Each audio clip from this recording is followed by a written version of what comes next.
نمیدونم چمه، انگار به کل باغ من آفت زده،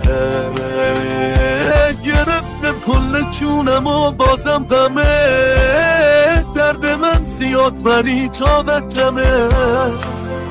تو تنهاییم خودم پشت خودم بودم که این دلتنگی ها روی دلم تاول زده.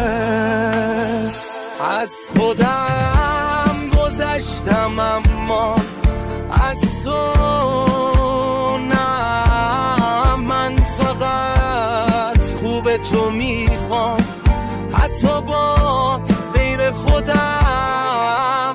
از خودم گذشتم اما از تو نه، من فقط خوب تو میخوام حتی با غیر خودم.